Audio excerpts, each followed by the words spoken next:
আপনারা এখন যেটা চলতেছে আমাদের নির্যাতন আপনারা বন্ধ করেন, আমাদের গ্রুপে ভায়োলেন্স হইতেছে এটা বন্ধ করেন, আমাদের জন্য বাসা বাড়ি চিন্তা করতে হইব না, আমাদের জন্য ঘরের চিন্তা করতে হইব না। আর আমরা কি করব না করব এই সমাজের কতটুকু আমরা। আচ্ছা, আপনাদের উপরে কি ধরনের নির্যাতন হচ্ছে? এই যে মারধর করতেছে, আমাদের নির্যাতন করতেছে, গুলি করতেছে।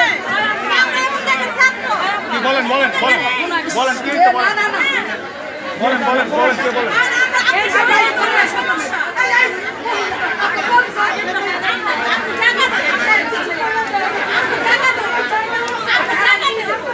আপনারা যে পুষ্প শান্তি নির্যাতন আপনারা বলেন যে জায়গায় জায়গায় আমাদেরকে মারধর করতেছে, আমাদের মোবাইল কেড়ে নিতেছে, আমাদের এই যে ট্যাক্স দিতেছে, সেই জায়গায় আমরা দাঁড়াইতে পারি না, কাজ করতে পারি না, আমাদের ছেলে সন্তানরা না খেয়ে থাকতে, আমার মেয়েরা না খেয়ে রয়েছে।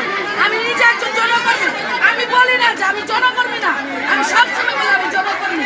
তাহলে যদি মনে করেন আমার জনকাজে আমি যদি ফিল করি আপনাদের সমস্যা দেখেন। আচ্ছা, আপনি বলছিলেন ট্যাক্স দিচ্ছেন, ট্যাক্স কাকে দিচ্ছেন? সরকার আমি ট্যাক্স দেই না। কার কাছে দেন? আমি একটা জিনিস কিনলে সরকার আমাকে ট্যাক্স দেয় না। হ্যাঁ। তাইলে আচ্ছা, আমি সব দেই।